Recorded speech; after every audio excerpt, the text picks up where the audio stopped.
Setelah kemarin Afrika Selatan membawa Israel ke pengadilan internasional, menuntut mereka atas genosida di jalur Gaza, akhirnya keputusan telah dikeluarkan pengadilan di Den Haag pada 26 Januari lalu.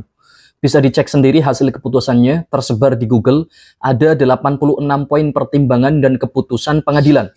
86 loh. Terlalu panjang jika harus dipaparkan satu-satu, tapi di video ini akan saya singkat di poin-poin inti saja, yang memang menurut saya sangat penting untuk disampaikan.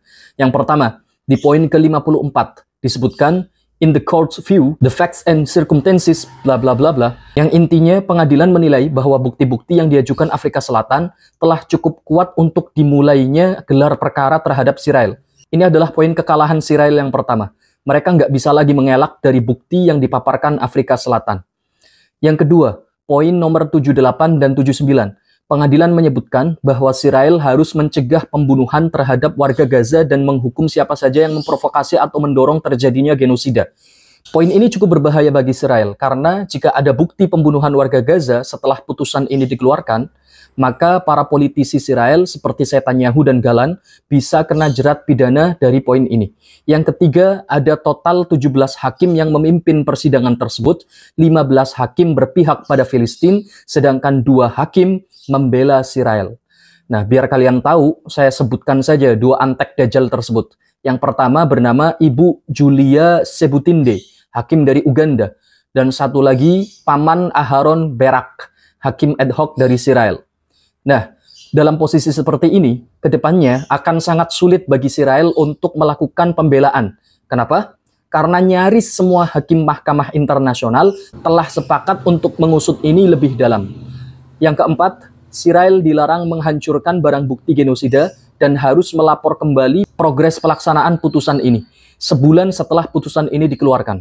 Ini merupakan tindak lanjut bahwa kasus ini akan tetap dipantau oleh Mahkamah Internasional. Dan penindakan ini secara sah telah menjadikan Israel sebagai negara terdakwa kasus genosida.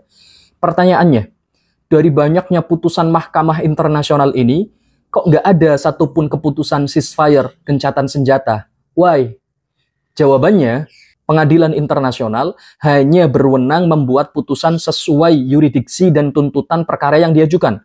Maka putusannya harus berdasar pasal-pasal yang diduga dilanggar Israel, bukan dalam teknis perangnya. Sedangkan teknis perang, dalam hal ini ceasefire atau gencatan senjata, adalah masuk ranah kebijakan Dewan Keamanan PBB. Maka yang harus ditekan soal urusan ceasefire itu Dewan Keamanan PBB, bukan pengadilan internasionalnya.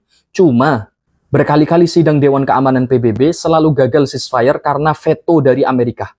Inilah biang keroknya.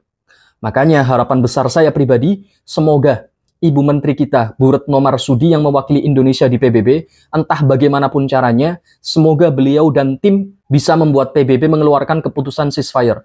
Karena memang dari awal, misi itu yang selalu disuarakan Ibu Menlu. Terus tugas kita apa sebagai rakyat biasa? Tugas kita dalam jangka sebulan ini, kita harus lebih sering lagi share berbagai kejahatan Israel yang terbaru. Sebab jika bukti kejahatan terbaru sampai tersebar ke masyarakat dunia, artinya Israel tak patuh terhadap putusan pengadilan dan akan membuat posisinya semakin sulit. Jadi, tetap semangat share-nya, tetap semangat nyari info Filistin, dan yang terpenting, tetap semangat boikotnya. Karena cuma ini tindakan nyata yang bisa kita lakukan selain doa.